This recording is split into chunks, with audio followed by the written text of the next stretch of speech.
well, you mentioned Aaron. So what was that? What were those sessions like? Well, was that where the album was born? Yeah, it was where the album was born.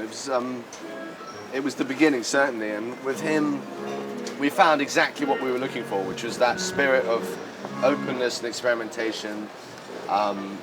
He was just really up for us, just trying anything. And as far as we were all concerned, him and us four as well, we weren't making an album. We were kind of like just writing songs, just having a nice time, trying to like not think about releasing an album, not thinking about the outside world. Yeah. No, you couldn't say the A words. You couldn't say the A word. Album is not in the vocabulary. So yeah, and that made it really, really free and enjoyable. So yeah, we felt like we could really just get back to like how it was at the beginning, when we were just excited about a melody or a lyric, and you want to grow it, and it was like very reinvigorating. So Aaron, was a very safe pair of hands, a really great foundation for this album. We worked with him for a couple months doing these sort of week-long sessions at his studio in New York, and then at East Coast, which is where we made the first album. We worked there quite a lot in London, and then we just arrived at this point. We had like 40-something songs, and we were like, okay, I guess who's gonna produce it? So we went and had breakfast with James Ford. Who was the first one to bring up album? The word album. The A word.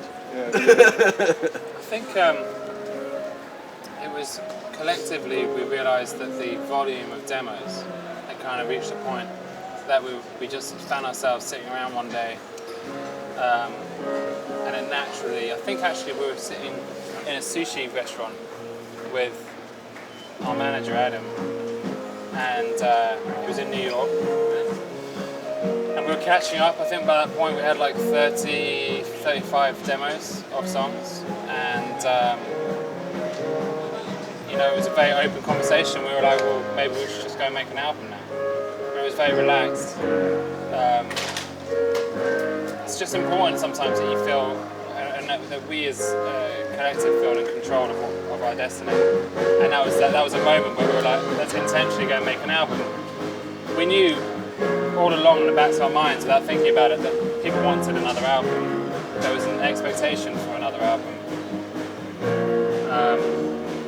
But we were trying to ignore all of that noise and do it when we wanted to do it. And well, you mentioned you had 35 or 40 songs. So when you were in that sushi restaurant, was there? Did you have an idea of what the album would be like with what songs? Maybe a few tempos. Yeah, there were a few. Like occasionally we'd have a conversation, like when we wrote The Wolf or something like that. It'd be like, yes, this is the kind of this is what's exciting us at the moment. So.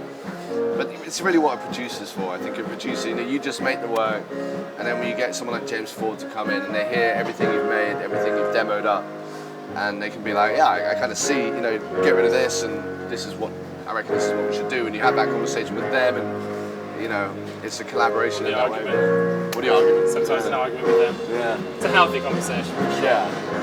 And suddenly the album kind of emerges. It's like its identity starts to step forward, and you kind of like everyone sort of falls in line and starts moving towards this sort of agreed direction. But that's only really that's like the last couple of weeks of making an album. That all happens. Before that, it's just kind of freedom and exploration. And then Ben, you mentioned the word expectation. So were they completely dropped in terms of what people wanted to hear or expected to hear from you? Yeah, it was a long enough break, and we successfully somehow switched off any sort of self-awareness, and we just made the album we wanted to make. It was by no means a reaction. It wasn't a intentional departure or we weren't trying to make a statement with it. We just went and made some music that we wanted to make, and therefore it was the purest representation of us as a band. And if that's not, if we don't do that, then we're not doing a good job. So yeah, but I think we were lucky to have successfully done that. But of course, you lie in bed awake for one night and you realise that people might want to hear another record. But because does that become a point? Because the first, all of your albums have done particularly well, and so was it a thing after the first record where there were certain expectations of what you? No, not really, because our aspirations have always been creative rather than commercial. You know, I think you look at the first album, and it was obviously, you know, really, we're very pleased it was successful, and it's really great. It set us on a really exciting journey. But you would not listen to that album and think it was made with like the expectation of selling a lot of copies. It's Right. like banjos and drums, all this sort of thing. It doesn't fit a formula. So we didn't make it with that intention or expectation at all, and it's freeing really, because having had that unexpected success, and then again with Babel and Wilder Minds shaping up nicely as well. I mean, it's like the success for us is like already really achieved when we've left the studio with an album that we love. Like that for us is success, and like if people like it, that's success as well, and it's brilliant. But Right. for us, the important thing is just like leaving the studio with an album that we love, and that's what we'll always do. And the next album 4, will be different as well. You know, and it will just again be the truest expression of ourselves we can manage. You know. Was it a particular moment then when you were working on this record where near the end everybody was like, okay, now we're happy with it and now we can. That's kind of how it works. I mean, it's like it's a collective consciousness, isn't it?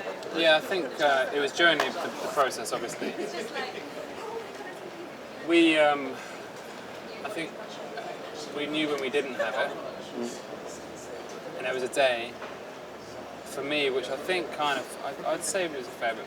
I think we all kind of got there, but the song Tompkins Square Park, which ended up opening the records, actually came into the frame as an album contender pretty late. And when that song came in, and we were like, you know what, this could open the records. And we already had an idea of what might close the record, and then all of a sudden we had bookends, and like the whole thing just suddenly like fell into place.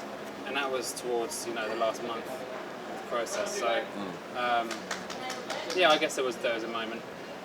Okay, finally then, because my time is up, when did the album title come into play? Was it?